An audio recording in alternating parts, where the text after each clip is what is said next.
아름다운 찬미로 하나님께 영광을 돌렸습니다. 제가 보니까 아주 연습을 많이 하셨더라고요. 평소에도 평소가 아니죠. 어제도 보니까 몇 시간씩 연습을 하고요. 여기 와서도 이렇게 부지런히 열심히 연습하시는 모습을 봤습니다. 하나님께 제가 이거 촬영하느라고 보니까 곡을 못 넘겼네요. 이런 참 가사가 다 있는데 어쨌든 여러분 은혜스럽게 잘 들었습니다. 찬양하면서 하나님께 영광을 돌리고 또 찬양으로 내가 은혜를 받는 그뿐만 아니라 듣는 모두에게 은혜 받는 그런 아주 축복이 바로 이 찬양입니다. 우리에게 귀한 그런 찬양의 시간을 찬양의 달란트를 주신 하나님께 감사드려야 되고요.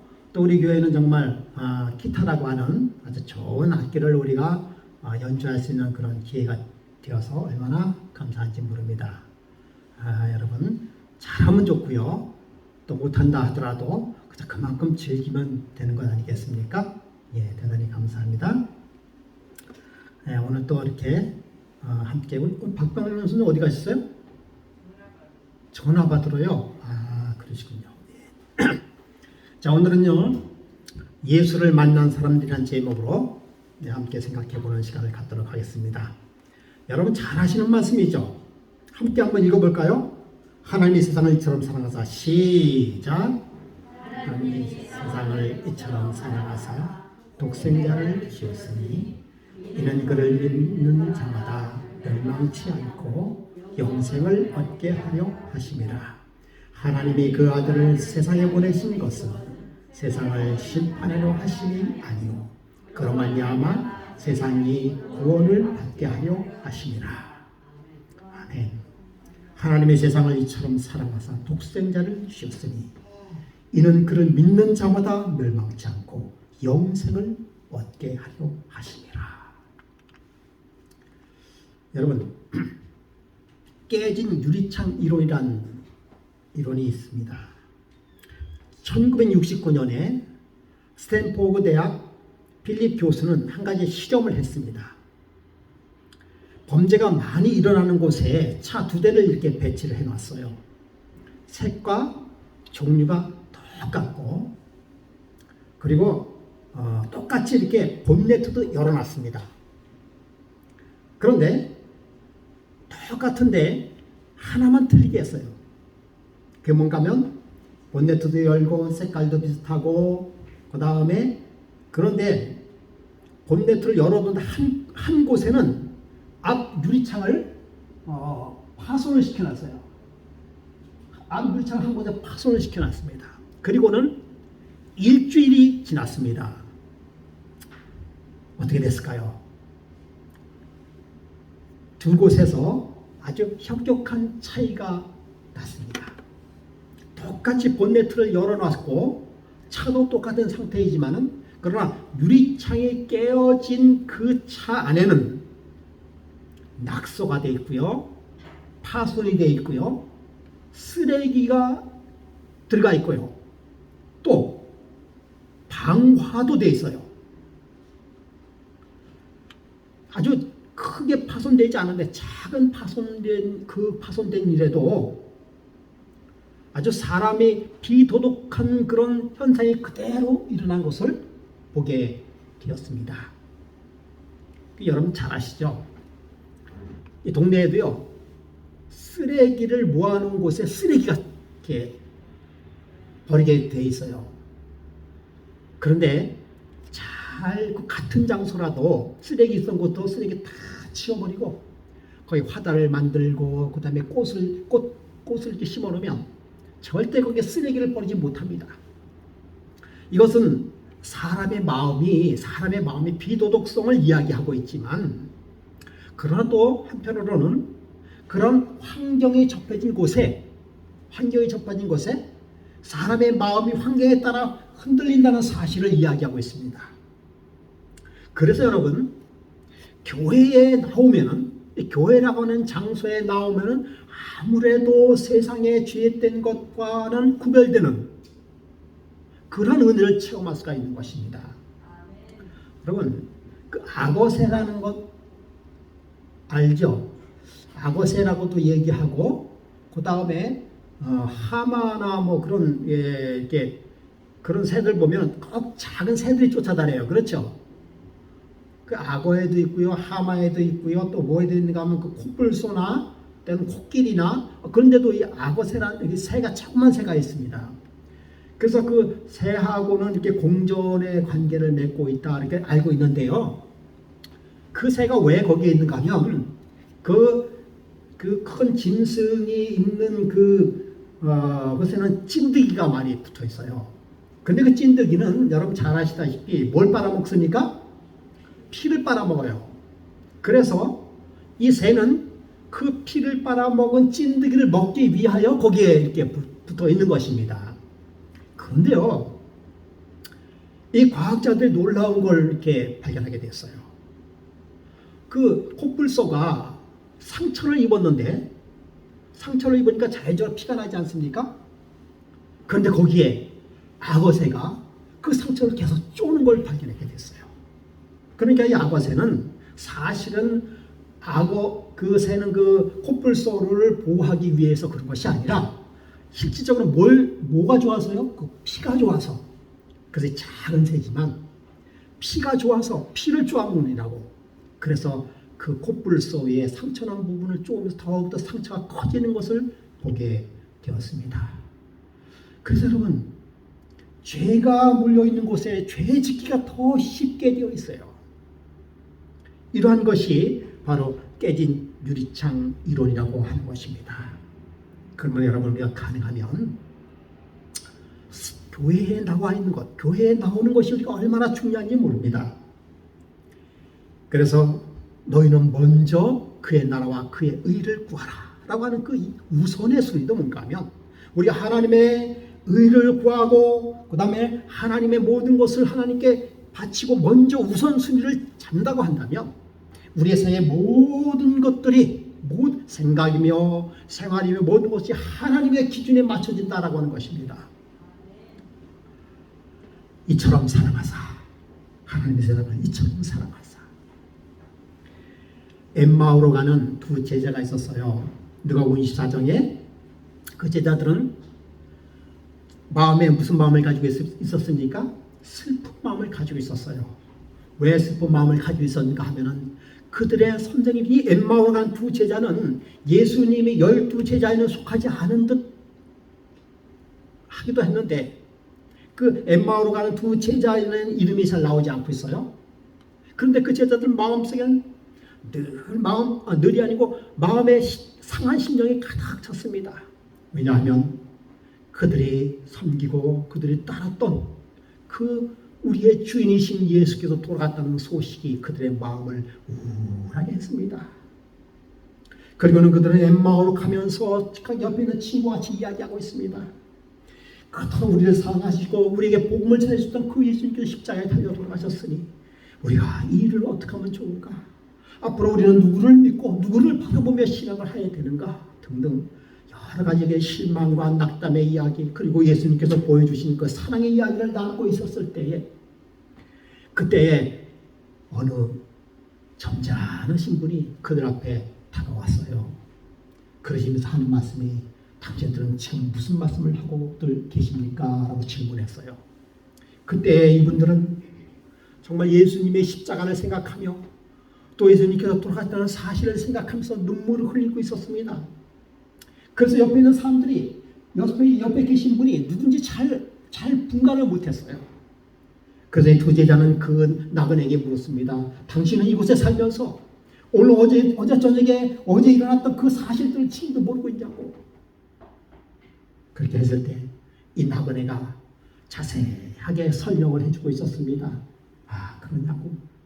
네. 그래요. 그분이 이 땅에 오셨죠. 그분은 하나님의 아들이고요. 그분은 우리 인류를 구원하기 위하여 이 땅에 오신 메시아였습니다. 그런데 그분은 십자가에 달리시고 사흘 만에 부활한다고 하셨어요. 아, 당신은 그 얘기를 어떻게 아냐고. 나는 옛날부터, 전에부터 하나님의 말씀을 통해서 잘 알고 있다. 그래 몇 시간이 됐는지 모르지만 꽤 오랜 시간 그 나그네와 함께 대화를 나누면서 그들은 마음의 위로를 받았어요. 그리고 이제 이 두 나그네가 집에 다 왔습니다. 그 집에 이렇게 들어가려고 하는데 그 같이 중간에 제자들이 이렇게 들어가려고 하는데 그 나그네는 그냥 집을 이렇게 지나치려고 그랬어요. 그래서 엠마오로 가는 두 제자가 그 나그네를 불렀습니다. 기억역까지 오셨으니 우리 집에 가서 그 음식이라도 함께 나누자고. 그러라고 해서 들어갔습니다. 그리고는 이제 방 안에 들어가서 불을 켜고요. 그리고 이제 잡수실 떡을 이렇게 준비했습니다. 그때 그 나그네가 이야기하기를 이제 우리가 떡을 먹기 전에 기도하겠다고 하면서 그때의 그 장면이 바로 이 장면이에요. 그들과 함께 음식 잡수실 때 떡을 가지사 축사하시고 떼어 그들에게 주시니 그들의 눈이 밝아져 그인 줄 알아보았더니 예수는 그들에게 그가 누구예요? 바로 예수님이었어요.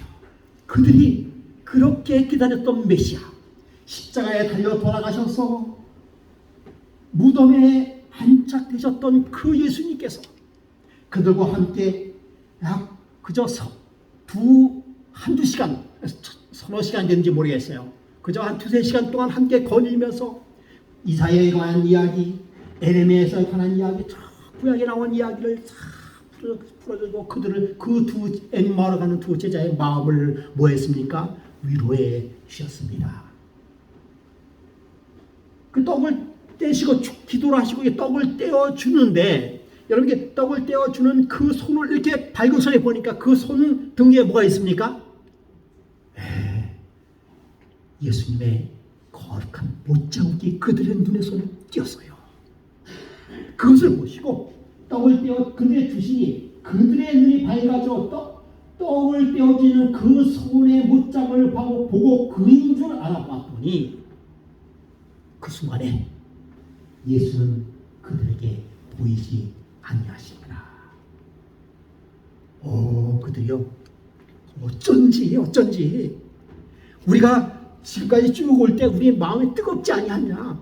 어쩐지 하나님의 말씀을 대하고 하나님의 말씀을 함께 나눴을 때 그들의 마음이 뜨거웠다는 사실을 그들은 가슴속에 깊이 느꼈습니다. 여러분, 대화를 하면 누구와 대화를 해야 되죠? 네, 예수님과 대화하시기 바랍니다. 예수님과 솔직한 대화를 나누시기 바랍니다. 때로는 우리가 원망 섞인 대화라도 누구와 대화를 나눠야 되겠어요? 예수님과 함께 나누시기 바랍니다. 교만이 섞인 대화라 하더라도 자랑하는 대화라 하더라도 예수님과 함께 대화를 나누시기 바랍니다. 때로는 대화하다가 예수님께 야단을 맞더라도 나의 치부가 드러나서 예수님 앞에 창피함을 당한다 할지라도 누구와 대화를 해야 되는 것이에요? 예수님과 함께 대화를 나누시기 바랍니다. 과거의 중세시대는 예수님과 대화를 못 나누게 했습니다. 예수님과 대화하는 법을 가르치지 않았어요. 우리는 과거의 중세시대는 신부와 대화를 나누는, 그래서 하늘의 대화를 나누는 그 길을 막았던 사실을 우리는 잘 알고 있습니다. 여러분, 예수님과 대화를 나누시기 바랍니다. 니고데모라는 사람이 있었습니다. 그는 바리새인이었어요. 그는 유대인의 지도자였습니다. 요한복음 3장 1절에 그런데 바리새인 중에 니고데모라 하는 사람이 있으니 유대인의 지도자라. 여러분, 니고데모라는 뜻이 무슨 뜻이에요? 백성의 승리자라는 뜻을 가지고 있습니다. 백성들의 승리자. 그러니까 여러분, 그 니고데모라고 하는 그 이름 자체에서 그러한 이름이 담겨져 있다고 하는 것은 니고데모라고 하는 사람의 위치가 어떤 위치라는 것을 우리는 잘 알 수 있습니다. 그러니까 니고데모는 이스라엘 백성들 중에서 지도자면서 그리고는 성공한 자, 승리한 자, 그를 바라보고 살아도 되는 그런 자가 바로 니고데모였습니다. 여러분, 여러분의 삶 속에 뭐 예수님 말고요, 혹시 바라보면서 살 수 있는 그런 분이 계십니까? 그런 분이 계시다는 것은 참 어떻게 보면 행복한 것이죠. 뭐 예수님밖에 없다고요? 예, 그 말도 정답입니다. 근데 니고데모는 누구든지 닮고 싶어하는 그런 사람이었어요. 그리고 누구든지 이렇게 니고데모를 보면 부러운 사람이었습니다. 출신 성분으로 보나, 외모로 보나, 학식으로도 보나, 무엇으로 봐도 빠지지 않은 분이 니고데모였어요. 그는 정말 바리새인 중에서도 꽤나 높은 지위에 있고 꽤나 존경을 받는 그러한 지위에 있던 사람이었습니다. 그런 사람이 누구를 찾아왔어요? 예수님을 찾아왔습니다. 여러분 잘 찾아왔나요? 못 찾아왔나요? 예, 잘 찾아왔어요. 그것도 자기의 지위와 위선이 있기 때문에 혹시 남들이 볼까봐. 여러분 예수님은 어디 출신이었어요? 유대인이지만은 나사렛 출신이었어요. 그때 당시에 나사렛을 하면은 별로 그렇게 좋은 그런 이미지의 그런 동네가 아니었어요. 예. 그런 출신의 그 예수, 뭐 학교를 다녔다는 그런 내용도 없고요. 그리고는 뭐 누가 흠모할 만한 그런 외모를 가지고 있지도 않고요. 또 니고데모는 많은 제자들을 거느리고 있지만 예수님은 제자가 있긴 있는데 뭐 그렇게 흠모할 만한 그런 제자들이 아니에요. 들리는 소문에는 저 바닷가에서 고기 잡기 하던 그런 정말 이렇게 좀 천한 그런 출신의 그런 제자들을 모아놓고, 그리고는 뭐 그런데 그것으로 끝나는 것이 아니라 그럼에도 불구하고 예수님께서 예수님에 대한 그 소문은 범상치 않은 그런 소문이 들렸습니다. 그저 이런저런 그런 이유로 그날 저녁에 니고데모는 예수님을 만났던 것입니다. 이 바리새인이라고 하는 그런 뜻에는 고정관념이 딱 잡혀져 있어요. 무슨 고정관념인가 하면은 그들은 누구의 자손이다? 아브라함의 자손이다. 그들은 어떤 사람이다?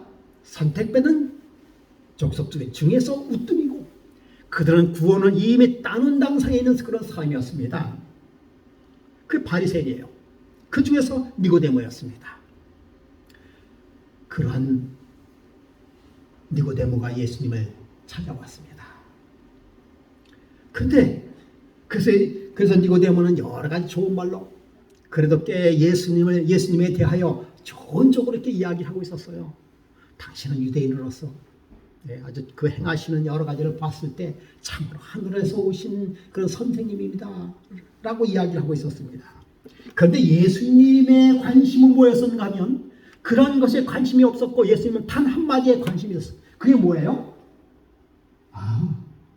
거듭나야 한다라는 것을 예수님께서 말씀해 주셨습니다. 니고데모의 대화는 아주 성공적이었어요. 비록 그의 대화가 인간적인 면이었었지만 예수님 보시기에도 창피한 노릇이지만 여러분 우리가 보기에도 좀 니고데모의 대화가 창피한 노릇 아니겠습니까? 그럼에도 불구하고 예수님과 함께 대화했습니다. 여러분 예수님과 함께 대화하는 방법이 뭘까요? 예수님과 함께 대화하는 방법이 뭘까요? 네? 네. 가장 좋은 대화의 방법은 기도입니다. 두 번째는 뭡니까? 하나님의 말씀이죠. 뭐 하나님의 말씀이 우선이다. 그것도 맞습니다. 가장 좋은 방법은 성경 말씀을 읽고 기도하는 것이 하나님과의 가장 좋은 대화인 것입니다. 기도는 예수님과의 대화입니다. 때로는 나의 억울함을 호소하고 그런 기도 있지만은 그러나 나의 소망을 주님께 아뢰고 막 달라고 때려 쓰기도 하고 하는 그런 기도이기도 하지요. 자신을 자랑하기 위하여 하는 기도, 자신을 인정받기 위한 그런 기도. 예수님을 찾아갔던 니고데모는 그럼에도 불구하고 놀라운 발견을 하게 됩니다. 여러분 예수님과 대화하면은 자신의 고정관념이 완전히 바뀌게 되는 것입니다. 여러분 예수님과 대화하면 놀라운 구원의 경험을 얻게 되는 것입니다. 여러분 예수님과 대화하면 마음에 겸손을 가지게 되는 것입니다. 인생에서 가장 중요한 것이 무엇인지를 알게 되는 것입니다. 그러면 여러분 예수님과 함께 대화하시기 바랍니다. 대화하는 방법이 여러 가지가 있죠. 가장 좋은 예수님의 기도의 방법은 그래요. 정말 무릎을 꿇고 두 손을 모으고 눈을 감고 하나님께 간절히 드리는 그 기도. 저는 여러 가지 기도를 해봤지만 역시 그 기도가 최고입니다. 그리고는 약간 그 입으로 통성 기도라고 하는 거죠. 혼자 할 때 통성 기도를 해야 돼요. 그게 가장 좋은 것 같아요. 좀 중얼중얼 하면서 기도하는 것, 그게 가장 좋은 기도라고 생각이 듭니다.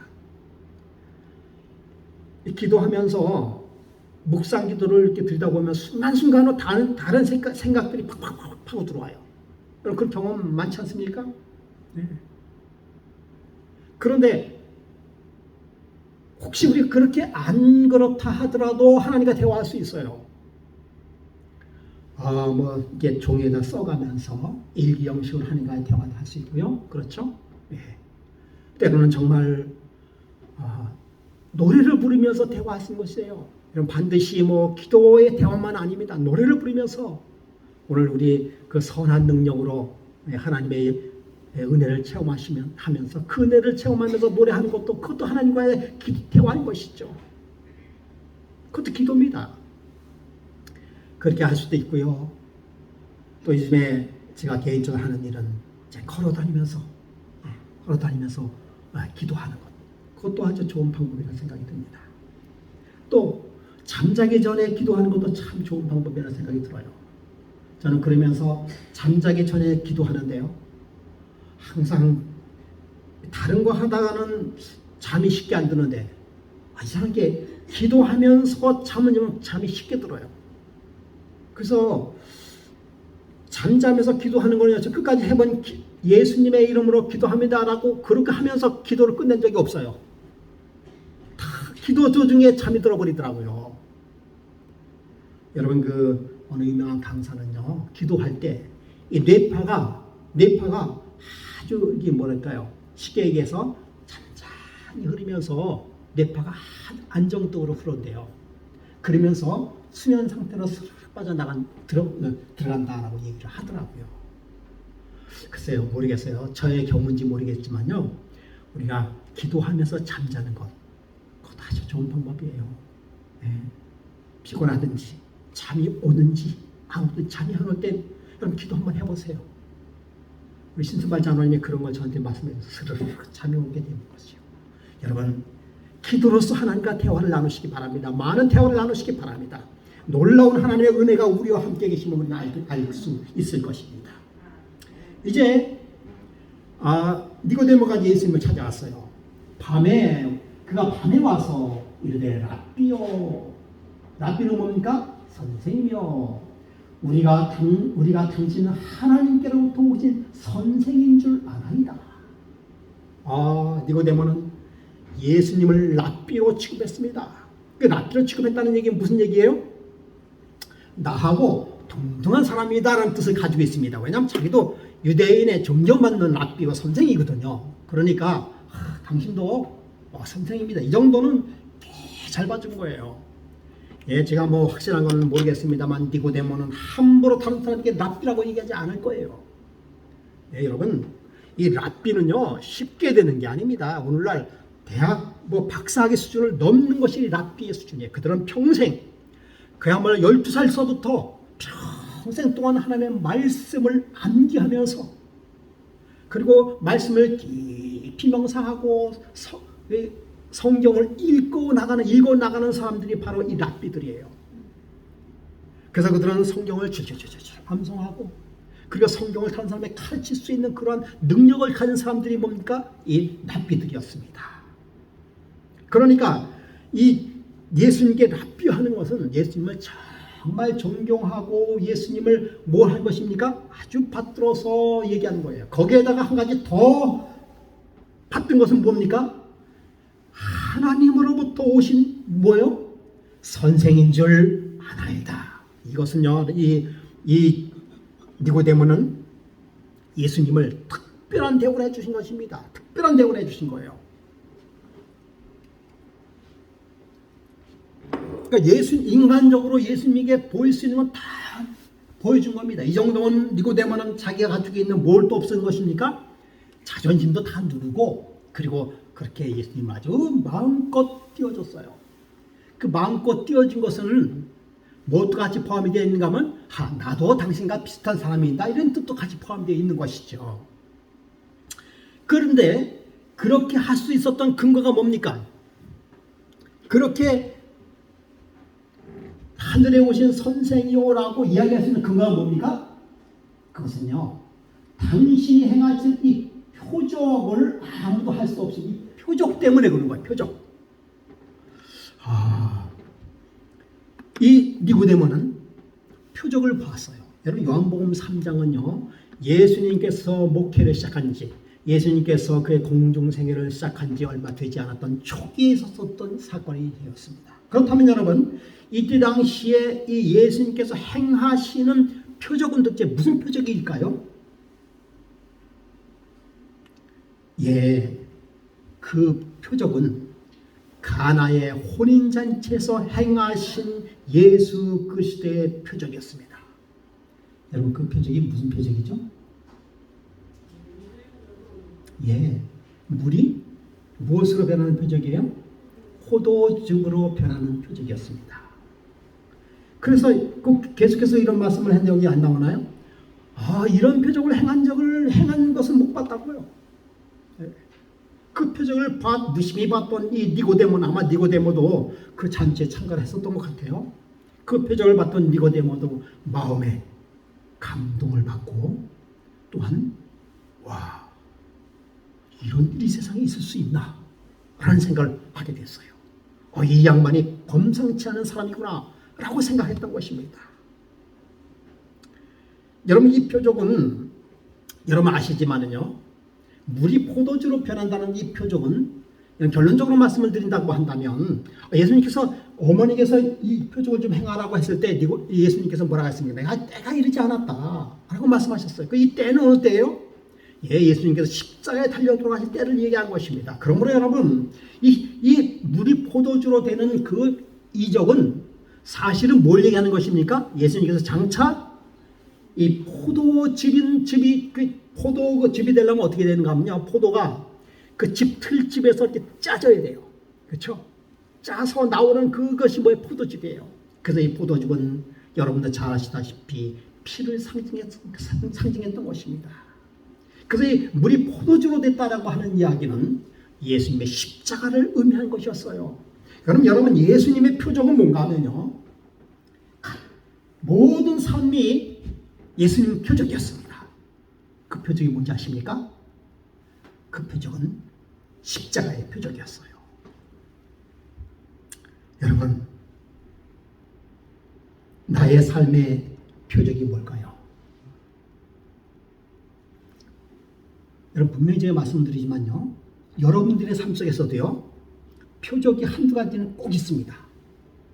그러니까 여러분들 삶 속에서요, 하나님께서 나를 기적으로 이끌었다라고 하는 표적이 한두 가지는 꼭 있어요. 여러분, 없다고 생각하지 마시고요, 한번 잘 돌이켜보면 이상하게 나의 삶 속에 기적 같은 것이 있었던 것입니다. 분명히 있어요, 여러분. 그래서 요한복음 4장 48절 이런 말씀이 있어요. 이르시되 너희는 표적과 기사를 보지 않으면 도무지 믿지 아니한다. 여러분, 이 얘기는 무슨 얘기인가 하면요, 표적과 기사 때문에 믿는 사람들이 많다는 것이에요. 그 하나님께서는요, 우리 표적을 때로는 허락하고 있어요. 그런데 표적이 결코 끝까지 하나님을, 우리 인간을 그리스도인으로 하나님께 이끌어하지는 않아요. 하지 못합니다. 표적은 정말 약하고 또 힘들 때 잠깐 우리의 심정을 누구에게 이끄는 것입니까? 하늘로 이끄는 하나님의 섭리 중에 하나예요. 그러나 그것으로서 하나님을 온전히 이끌지 않아요. 오직 말씀인 것입니다. 오직 말씀인 것이에요. 여러분 광대성 이론이라고 알고 계세요? 광대성 이론 잘 모르시죠? 상대성 이론은 알고 있지만 광대성 이론은 잘 모를 거예요. 저는 이 광대성 이론이라는 것은 제가 만들어낸 이론이에요. 빛광자, 큰대자. 제가 며칠 전에 잠을 잤는데요. 꿈을 꿨어요. 저는 꿈을 가끔은 꿉니다. 근데 제 꿈속에서 아주 주기적으로 꾸는 꿈이 있어요. 그 꿈은 무슨 꿈인가 하면 제가 하늘을 나는 꿈을 자주 꿔요. 왜 그런 꿈을 꾸는지 모르겠어요. 아주 어렸을 때부터 그런 꿈을 꿨어요. 그리고 좀 커서도 좀 나이가 좀 들어가면서도 그 꿈을 꾸더라고요. 제가 막 하늘을 헤엄치듯이 하늘을 막 날아다니는 꿈을 꿨어요. 근데 그 꿈이 전에도 꾸고 전에도 꿨기 때문에 그때 당시는 마치 제가 하늘을 날아다니는 사람으로 정말 착각하고 있었어요. 그런데 며칠 전에 이 꿈을 꿨는데요. 그 꿈은 무슨 꿈인가 하면요. 하늘에 우주가 다 펼쳐져 있는데, 여러분 그 블랙홀이라는 거 들어보셨잖아요. 마치 블랙홀, 커다란 그 우주에 그 블랙홀이 있는데, 제가 그 블랙홀로 쫙 날아가는 그런 꿈을 꿨어요. 그래서 쫙 날아가는데, 그러니까 제가 그 블랙홀로 쭉 날아가서 빨려 들어가는 그 꿈을 내가 이렇게 바라보고 있는 꿈이에요. 꿈에. 그런 다음에 그 블랙홀로 다 사라진 다음에 없어져 버렸어요. 그래서 약간 겁이 나서 제가 어디 있는가를 제가 스스로 찾아봤어요. 그랬더니 블랙홀 저쪽에 제 자신을 거기서 제가 거기 있는 걸 발견했어요. 근데 그 순간에 그 우주에 있는 그 블랙홀에 들어갈 때 저의 존재는 찾아볼 수가 없는 존재가 되어버렸더라고요. 그리고서는 꿈을 깼습니다. 그래서 그 꿈이 이 꿈이 무슨 꿈일까 생각하면서 그 꿈을 잊어버리기 전에 제가 다 단어가 떠올랐어요. 광대성 이론이라는 꿈을 꿨어요. 이게 무슨 꿈인지 저 혼자서 느끼는 꿈이에요. 큰 빛을 인도하는 것은 큰 빛으로 인도하는 거예요. 근데 그 빛으로 인도할 때는 끌려가는 그 순간에 거기서 나는 없는 존재가 되지만, 그러나 그 끝에는 비록 없는 존재이지만 그 끝에는 내가 살아있다는 걸 발견하게 됐어요. 이게 예수님의 품이구나. 여러분 예수님께 가까이 가면은요, 광대한 우주 속에 내가 빨려 들어갈 것 같아요. 결국 빨려 들어서 나는 없는 존재가 됩니다. 그런데 그 끝에는 예수님과 함께 살아있는 저 자신을 발견하게 되는 것이에요. 제가 그런 꿈을 꾸고 나서 광대 속이라는 꿈을 갖다 착 속았어요. 잊어버리기 전에. 이것도 제 삶의 작은 표적이라고 볼 수가 있는 것입니다. 여러분 삶 속에서요, 한번 보세요. 여러분이 하나님께서 나에게 주신 섭리의 어떤 기적이 반드시 있습니다. 한두 가지는 있어요. 글쎄요, 5가지, 10가지까지는 하나님께서 허락하지 않을 거예요. 여러분 그 작은 그런 표적이 내가 연약하고 힘들 때 하나님께서 나를 사랑하시고 나를 이끄신다라고 하는 그런 끈앞불이 될 수가 있다는 사실이에요. 여러분 이 니고데모도 그런 표적이 예수님을 만날 수 있는 기회로 만들었습니다. 저런 표적을 가지고 있는 사람이라고 한다면 한번 만나볼 필요가 있다. 그거예요. 표적은 그것까지입니다. 사실은. 그래서 그날 저녁 때 니고데모는 예수님을 만난 것입니다.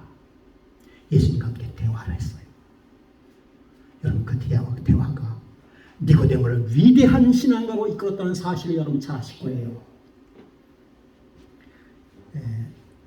닉과 그의 아버지 딕이 있었습니다. 여러분 이야기 잘 아시죠? 이 아들 딕은 선천성 장애를 가졌습니다. 참 삶이 불행한 삶 아니에요? 움직이지도 못하고 겨우 떠주는 그런 밥으로 그저 생계를 유지하는 그런 사람이었습니다. 근데 하루는 15살 되던 어떤 해에 이 아들 닉이 장애인이 가는, 그러니까 15세가 되었을 때 그는 자기 자선 사업을 위해서 5마일 달리기 대회를 참가하기를 원했어요. 그래가지고 휠체어를 끌고, 근데 거기에 그의 아버지 딕이 아들의 휠체어를 끌고 전체 코스를 밀기로 동의했습니다. 그리고는 그 아버지가 그 아들을 밀고 5마일을 일주를 했어요. 다 돌았습니다. 처음 하는 일이라 힘들었죠. 그런데 그 아들 릭이 전에 없는 행복을 맛보았습니다. 그때 이 릭이 아버지 딕에게 아빠 나 정말 행복했어요. 그런 말을 하는 거예요. 거기에 힘을 얻었던, 힌트를 얻었던 이 아버지 딕이 휠체어를 개조했습니다. 휠체어를 이렇게 개조해가지고요, 뒤에서 잘 밀고 가고, 그리고 앞에서 이렇게 조정할 수 있는, 이게 좀 편할 수 있는, 그 들어놓아서 갈 수 있는 그런 것으로 이제 휠체어를 개조해서, 그 다음부터 이 아버지 딕은 그 아들 닉을 위하여 휠체어를 미는 일을 했습니다. 그리고는 각종 대회에 그가 돌면서 그 순간에 힘들고 어려운 순간을 그 휠체어를 밀면서 다녔지만은 그 순간에 아들의 이 행복한 이 아들의 모습을 보고 이 아버지는 자기가 가지고 있던 땀을 흘리고 그 어려웠던 것을 다 잊고 오직 아들의 행복을 위하여 휠체어를 미는 아버지가 되었어요. 그 일을 하기 위해 이 아버지는요, 이걸 밀기 위해서 아버지는 그 나이 연세에도 운동을 하고 체력을 단련하면서 누구를 위해서요? 아들을 위해서. 그래서 오히려 그가 당했던 그 불행이 오히려 행복으로 바꿔지는 아름다운 이야기로 보내져 나오고 있었습니다. 여러분, 우리는 그 장면을 보면서 표적을 보게 됩니다. 무슨 표적을 보게 돼요?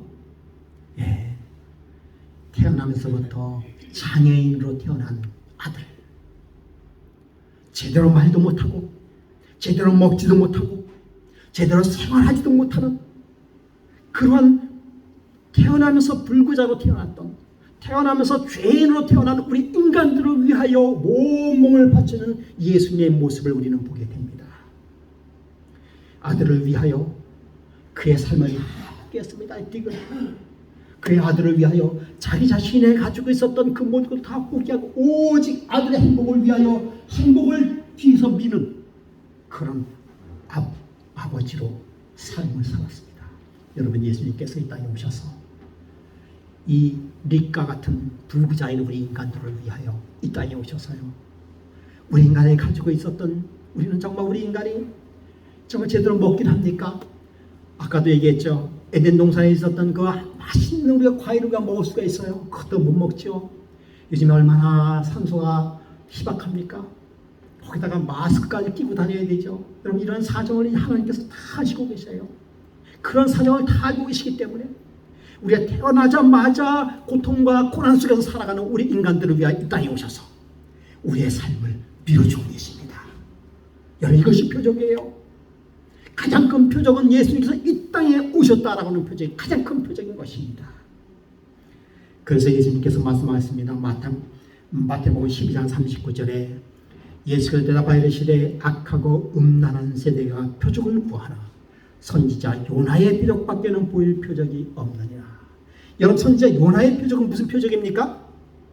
요나가 사흘밤을 어디에 있는 것이에요? 사흘밤을 무덤 속에서 지나는 예수님의 모습을 봅니다. 그렇죠? 바로 이 사흘밤 낮은 예수님이 십자가에 속에 계시던 것을 나타내고 있습니다. 여러분, 가나의 혼인잔치, 이 가나의 혼인잔치는요, 물이 포도주로 변하는 표적이 십자가를 상징하는 표적인 것입니다.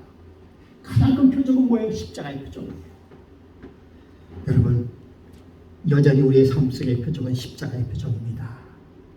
여러분, 내 삶 속에 표적이 있습니까? 여러분 우리의 삶 속에 표적이 있습니까? 예, 있습니다. 믿음으로 십자가를 받아들이게 되면 바로 그것이 우리의 삶의 표적인 것입니다. 십자가의 경험이, 십자가로 거듭나는 경험이 가장 고귀한 표적인 것이에요. 여러분 보리떡 5개와 물고기 5마리를 5천마리 먹으신 사건도 결국 십자가의 사건을 예시하는 사건입니다.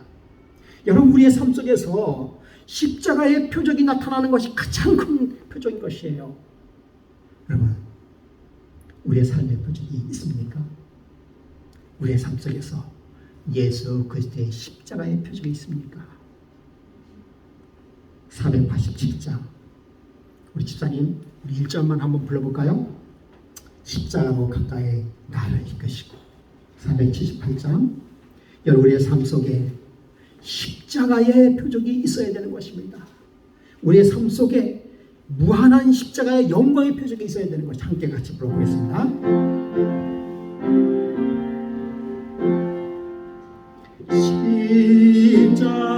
십자가로 가까이 나를 이끄시고 거기 흘린 보혈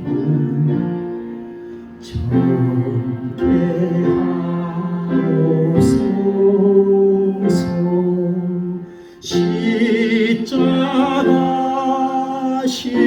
십자가 무한 영광일세. 요단 강을 건넌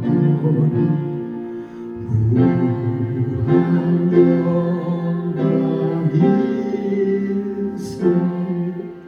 여러분 우리의 삶 속에 십자가의 표정이 있어야 되는 것입니다. 우리의 삶 속에 우리의 삶이 십자가로 해석되어져서 우리 삶 속에 십자가가 나타나져야 할 것입니다. 예수님께서 우리에게 말씀하고 있습니다. 거듭나지 않으면 안 되겠다고요. 여러분 거듭난 자에게 주시는 선물이 뭡니까? 바로 영생의 것입니다. 여러분 십자가가 우리의 삶 속에 나타내어지는 것이 그게 거듭난 자예요. 아시겠습니까? 십자가가 우리 삶 속에서 나타내지는 것이 거듭난 자예요. 물과 성령으로 거듭나야 된다고 얘기하지 않습니까? 여러분 우리의 삶 속에 십자가의 모습이, 십자가의 은혜의 모습이 우리 삶 속에 나타나진다면 그것이 거듭난 자는 것입니다.